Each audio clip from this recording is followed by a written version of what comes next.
আজ 10ই মহরম পবিত্র আশুরা। দিনটি উপলক্ষে পুরান ঢাকার হোসেনি দালান ইমামবাড়া থেকে বের হয় ঐতিহ্যবাহী তাজিয়া মিছিল। দিনটি মুসলিম বিশ্বের জন্য অত্যন্ত তাৎপর্যপূর্ণ, যা কারবালার প্রান্তরে ইমাম হোসেনের শাহাদাতের সাথে স্মরণে পালিত হয়। আশুরা উপলক্ষে রাজধানী জুড়ে নেওয়া হয়েছে কঠোর নিরাপত্তা ব্যবস্থা। বিস্তারিত জানাচ্ছেন সবুজ মাহমুদ। পবিত্র আশুরা মুসলিম উম্মার জন্য এক শোকাবহ ও তাৎপর্যময় দিন। প্রতি বছর মুহররম মাসের 10 তারিখ এই দিনটি পালিত হয়।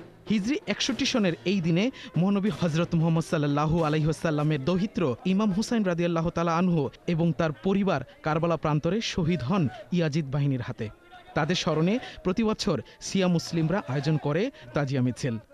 শিয়া সুন্নির বিভেদটা ভুলে গিয়ে আমাদের উচিত সবাই বেহেশতের সর্দার মাওলা হোসেনের প্রতি আনুগত্য আনা। এবং আমাদের এক চোখে পানি, এক চোখে মনে করে চোখ লাল। কেন?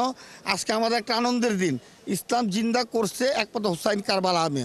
আজকে এই দিনে আমরা খুশি।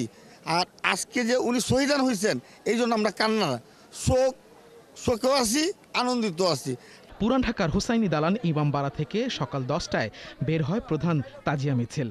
কালো ব্যানার, লাল সবুজ নিশান বা বেহেস্তা, আলম, পাঞ্জা, দুলদুল ঘোড়া, খুনি ঘোড়া ও প্রতীকী সমাধি বহন করে এগোয় শোভাযাত্রা। মিছিলে দেখা যায় দুলদুল ঘোড়াকে ঘিরে নানা ধর্মীয় আবেগ ও শ্রদ্ধা। কেউ দুধ দিয়ে ধুয়ে দিচ্ছেন তার পা, আবার কেউ মাতমে মগ্ন। ইয়াজিদ এবং মাবিয়ার চক্রান্তে ইমাম হুসাইনকে কারবালাতে নির্মমভাবে শহীদ হতে হবে এদের হাতে। এই দুলদুলটা ছোটকাল থেকে ইমাম হুসাইনের খুব প্রিয় ছিল এবং কারবালাতে এই দুলদুলে করে ইমাম হুসেন এসেছিলেন। এটাকে বলা হয় শোকগাথা।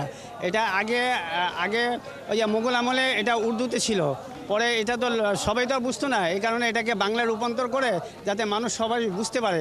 দুলদুলের পরেই ছিল ইমাম হুসেইনের প্রতীকী সমাধি বা তাজিয়া। তাজিয়া মিছিলের শোক প্রকাশের অংশ হিসেবে ধারালো ছুরি দিয়ে শরীরে আঘাত করার রীতি এবার মিছিলে দেখা যায়নি। নিরাপত্তার স্বার্থে দেশীয় অস্ত্র এবং পটকাবাজি নিষিদ্ধ করেছে পুলিশ।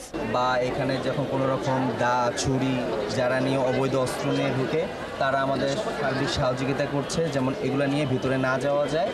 আর আমাদের গতবারের তুলনায় এবার আমরা সিসিটিভি মনিটরিং, আরও আমাদের ভলেন্টিয়ার যেগুলো আছে, এগুলো সব কিছু নিয়ে এইবারের আমরা সিকিউরিটিটা খুব বেশি করে দিচ্ছি।